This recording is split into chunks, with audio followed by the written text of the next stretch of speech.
नमस्कार दोस्तों, मैं गौरव मेहता स्वागत करता हूं अपने YouTube चैनल जेन्युइन एस्ट्रोलॉजी में। और आज का वीडियो बहुत इम्पोर्टेंट है, कुंडली कैसे देखें।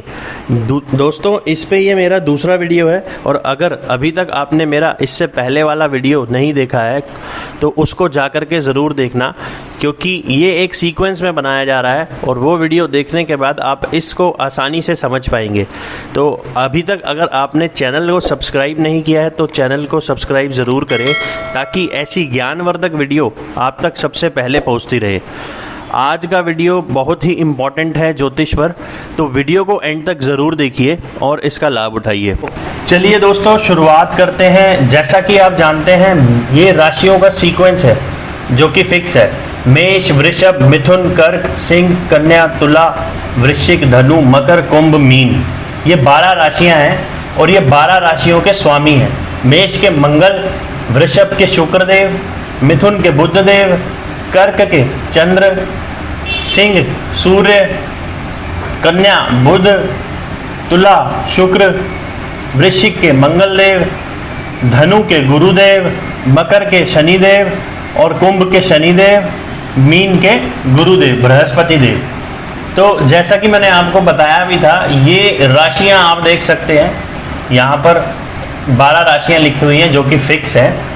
तो अब हम बात करेंगे इसमें मित्र ग्रहों की और शत्रु ग्रहों की।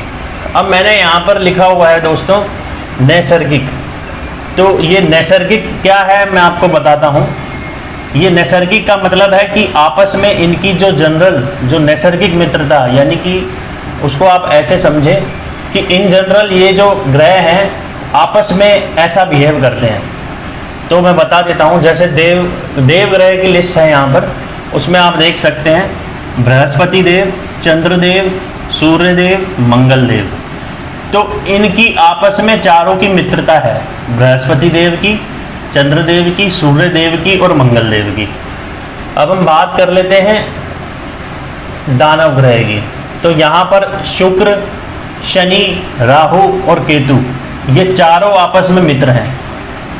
ये देवों का गुट है और ये दानवों का गुट है। ये देव बृहस्पति, चंद्र, सूर्य, मंगल, ये परम मित्र है और ये भी परम मित्र है, यानी कि इनकी मित्रता है आपस में बृहस्पति, चंद्र, सूर्य, मंगल की, और शुक्र, शनि, राहु, केतु की आपस में मित्रता है।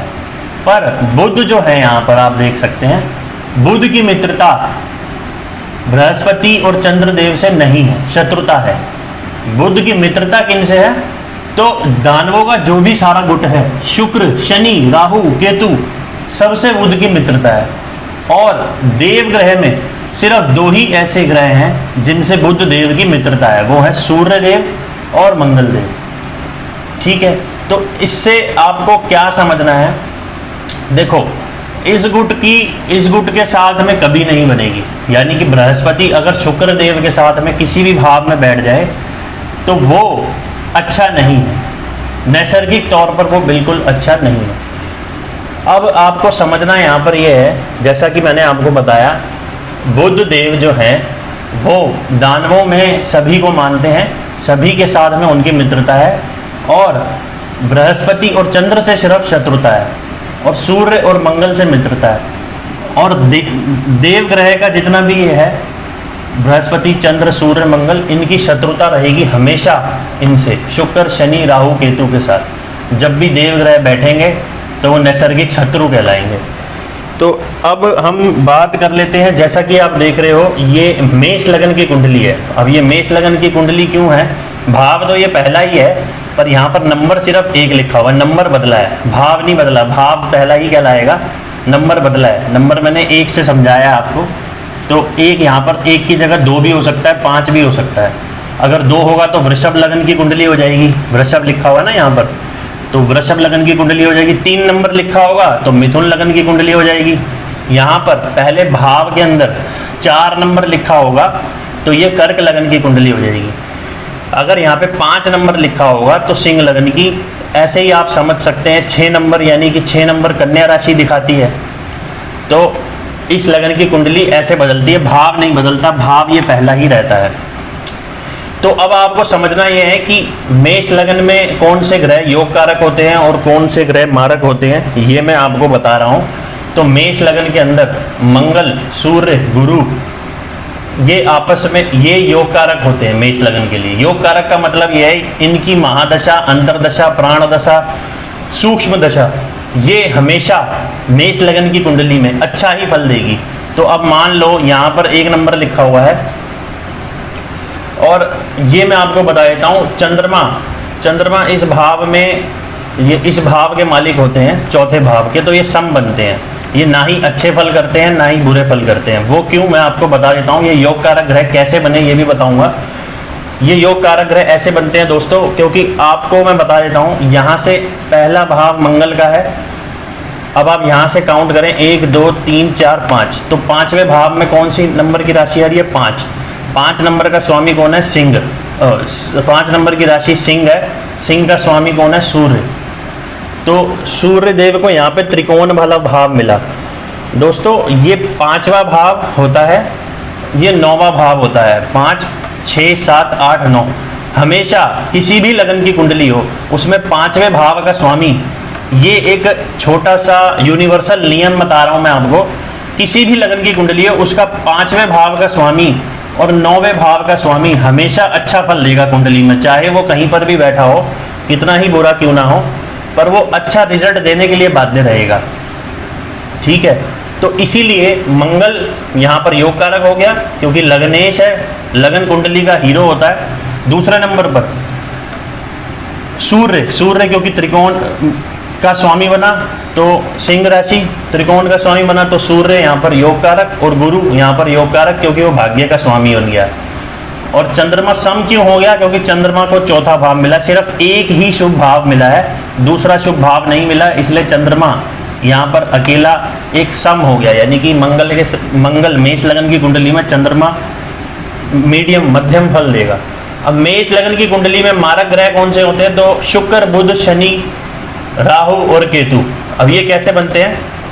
जैसा कि आप देख सकते हो दोस्तों, यहाँ पर मैंने 2 नंबर लिखा है, जो कि शुक्र, इसका राशि स्वामी शुक्र है, यानी कि वृषभ का स्वामी शुक्र देव है। तो शुक्र यहाँ पर इस कुंडली में मारक बनते हैं, क्योंकि ये दूसरा भाव हमेशा किसी भी लगन की कुंडली हो उसमें दूसरा भाव और 7वां भाव, जैसा कि आप देख रहे हैं, दूसरा भाव और 7वां भाव हमेशा मार्केश बनता है। मार्केश क्यों बनता है? क्योंकि दूसरा भाव जो है, आपको मालूम होगा पहले क्या होता था, दूसरे भाव को और 7वें भाव को प्राथमिकता नहीं दी जाती थी। क्यों? क्योंकि दूसरा भाव धन का भाव है और 7वां भाव विवाह का भाव है, विवाह सुख का भाव है। तो धन और वैवाहिक जीवन हमें अपने लक्ष्य से दूर करता है। इसी कारण दूसरा भाव और 7वां भाव किसी भी लगन की कुंडली हो, चाहे यहाँ पर 1 लिखा हो चाहे 10 लिखा हो, उसमें दूसरे भाव का जो भी राशि पड़ेगी उसका जो स्वामी होगा वो मारक बनेगा कुंडली में। तो यहाँ पर दूसरे भाव का स्वामी और 7वें भाव का स्वामी, यानी कि 2 नंबर राशि और 7 नंबर राशि का स्वामी शुक्र बनता है दोनों का। तो शुक्र इस कुंडली में मारक हो गया। अब बुध यहाँ पर मारक बनता है। बुध कैसे मारक बनता है? क्योंकि बुध को कौन कौन से घर मिले हुए हैं देखो आप। बुध के यहाँ पर एक 3 नंबर बुध की राशि होती है और एक 6 नंबर बुध की राशि होती है। तो ये त्रिक भाव मिल गए हैं उसको। ये आपका देखो अब तीसरा भाव है, जो कि इतना शुभ नहीं माना जाता। मैंने आपको बताया था शुभ भाव ये माने जाते हैं, 5वां, 9वां, पहला। तो एक भाव ये मिल गया और एक भाव तीसरा मिल गया, एक भाव छठा मिल गया। तो छठा भाव क्या दर्शाता है? रोग, ऋण, शत्रु, दुर्घटना, मुकदमा, कोर्ट कचहरी, कंपटीशन, प्रतियोगिता, सब कुछ छठे भाव से देखी जाती है। तीसरा भाव भी शुभ नहीं है। क्यों? क्योंकि तीसरे भाव से व्यक्ति की भागदौड़ बहुत बढ़ जाती है जीवन के अंदर। इसीलिए ये दोनों भावों का स्वामी बुध बना। इसीलिए बुध मेष लगन की कुंडली में हमेशा नुकसान देने वाला ग्रह बनेगा, मतलब वो इतना अच्छा रिजल्ट नहीं देगा। तीसरे नंबर पर बनता है शनि। शनि क्यों बनता है यहाँ पर? क्योंकि शनि को एक हाउस मिला है 10वां भाव और एक मिला है 11वां भाव। तो 10वां भाव और 11वां भाव ये दोनों अच्छे स्थान। 10वां भाव तो प्रोफेशन का अच्छा है, 11वां भाव लाभ का अच्छा है, पर इसके साथ में एक भी त्रिकोण भाव नहीं मिला। इस कारण मेष लगन की कुंडली में जो शनिदेव बनते हैं वो अच्छा फल देने वाले नहीं बनते, वो मारक ग्रह कहलाते हैं। और मेष यानी कि मंगल से शनि की मित्रता भी नहीं है, इसीलिए मंगल देव ने यहाँ पर शनि को 10वें घर का स्वामी बनाया और 11वें घर का स्वामी बनाया जानबूझकर। क्यों बनाया? क्योंकि मंगल देव ही डिसाइड करेंगे इस कुंडली में मेष लग्न की, क्योंकि मेष 1 नंबर राशि है, तो मंगल देव ही डिसाइड करेंगे सारे ग्रहों, सारे भावों में कौन कौन सी राशि देनी है। तो उन्होंने अपने परम मित्र जो हैं, आप देख सकते हो, बृहस्पति, चंद्र, सूर्य, मंगल, उनको तो अच्छा डिपार्टमेंट दे दिया। देखो सिंह सूर्य और यहाँ पर भाग्येश बने गुरु, तो दोनों मित्रों को तो अच्छा डिपार्टमेंट दे दिया। चंद्र को यहाँ पर सम दे दिया, पर शनि देव को यहाँ पर मैं 10वां डिपार्टमेंट दे दिया और 11वां डिपार्टमेंट, यानी कि 10वें भाव का स्वामी और 11वें भाव का स्वामी शनि देव को बना दिया। तो वो अच्छा इसीलिए फल देने वाला नहीं है। तो ऐसे आप समझ के चल सकते हैं। और राहु और केतु मेष लग्न की कुंडली में कभी भी अच्छा फल नहीं देते। वो क्यों? क्योंकि राहु की मित्रता नहीं है मंगल से, इस राशि के स्वामी से, मेष लग्न की कुंडली के राशि के स्वामी से, यानी कि मंगल से राहु की और केतु की मित्रता नहीं है। तो जब भी राहु और केतु, शुक्र, बुध और शनि, इन सब की दशा अंतरदशा चलेगी तो वो मेष लग्न की कुंडली के लिए इतनी अच्छी नहीं होगी। और जैसा कि आप इस भाव के जो भी स्वामी बनते हैं वो बुरे ही कहलाते हैं। क्यों? क्योंकि ये 6ठा भाव है, 8वां भाव है, ये 12वां भाव है। आप यहाँ से काउंट करके देख सकते हैं, भाव हमेशा ऐसे चलते हैं, पहला भाव, दूसरा भाव, तीसरा, चौथा भाव, 5वां भाव, 6ठा भाव, 7वां भाव, 8वां भाव, 9वां भाव, 10वां भाव, 11वां भाव, 12वां भाव। तो ये भाव हमेशा ऐसे चलेंगे, इस सीक्वेंस के अंदर चलेंगे। तो आप समझ सकते हैं 12वां भाव बुरा है क्योंकि ये खर्चे का स्थान है, हॉस्पिटल का स्थान है। 6ठा घर रोग, ऋण, शत्रु, दुर्घटना। 8वां स्थान मारक स्थान कहलाता है पूर्ण, क्योंकि यहाँ से व्यक्ति को टेंशन, डिप्रेशन, व्यक्ति की जन्म, आयु, मौत सब यहाँ से देखी जाती है।